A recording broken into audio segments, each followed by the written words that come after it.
Well, students, very good afternoon.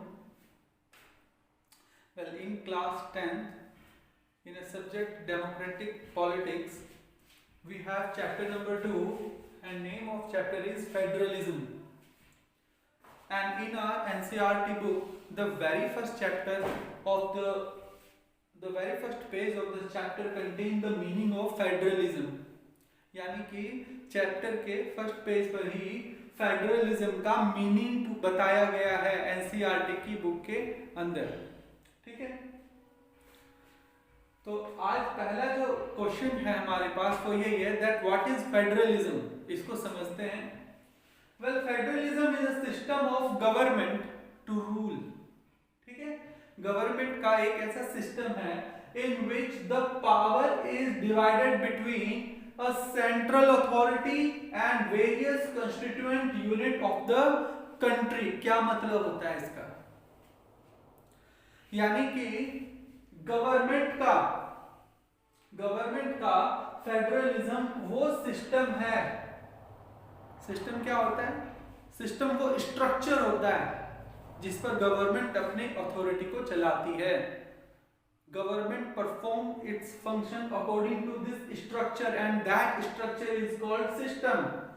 तो government का वो सिस्टम है in which the power of government, power of decision making, कि इस सिस्टम को कैसे चलाना है, ये पावर गवर्नमेंट की डिवाइड हो चुकी होती है in between a central authority,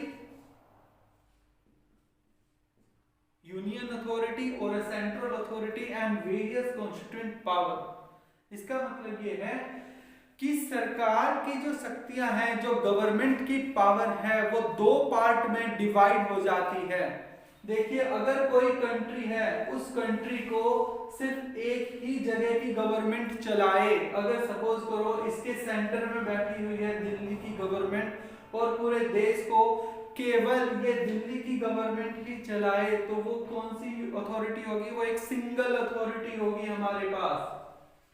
federalism इस तरह को नहीं मानता। फेडरलिज्म ये कहता है कि देश को चलाने के लिए एक अथॉरिटी तो हो सेंटर पर, यूनियन अथॉरिटी और सेंट्रल अथॉरिटी, और इसके सिवा देश को चलाने के लिए एक अथॉरिटी हो स्टेट लेवल पर।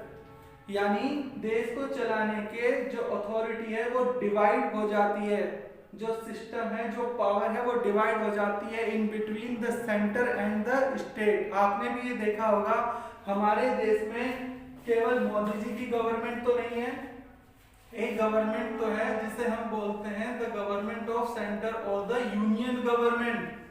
जैसे कि हमारे पीएम नरेंद्र मोदी जी की गवर्नमेंट है और अलग अलग स्टेट्स की अपनी अपनी गवर्नमेंट है। जैसे कि उत्तराखंड में अलग गवर्नमेंट है, यूपी में अलग गवर्नमेंट है, पंजाब में अलग गवर्नमेंट है। हर राज्य की अपनी अलग गवर्नमेंट है और एक गवर्नमेंट सेंटर पर है। सेंटर की गवर्नमेंट पूरी की पूरी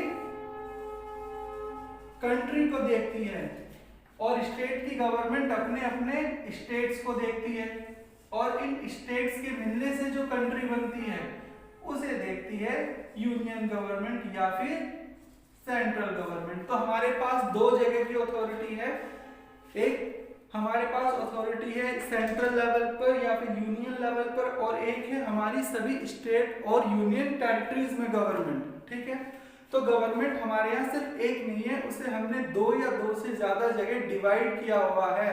जब गवर्नमेंट के इस सिस्टम को, ठीक है, जहां पर हम अथॉरिटी का डिवीजन कर दें इन बिटवीन सेंटर एंड, जहां हम अथॉरिटी का डिवीजन कर दें इन बिटवीन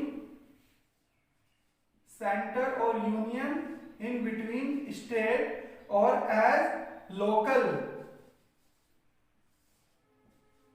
तो इस डिवीजन को हम बोलते हैं फेडरलिज्म। ठीक है, तो फेडरलिज्म क्या है? फेडरलिज्म बेसिकली अथॉरिटी का, गवर्नमेंट को चलाने का जो सिस्टम है उसमें, उस सिस्टम में अथॉरिटी का डिवीजन है in between centre, state and local government. In many of the countries केवल ये दो ही पार्ट होते हैं, यूनियन और सेंटर। लेकिन हमारे देश में लोकल गवर्नमेंट भी हमने अपनाया है, पंचायती राज सिस्टम कहते हैं इसको, ठीक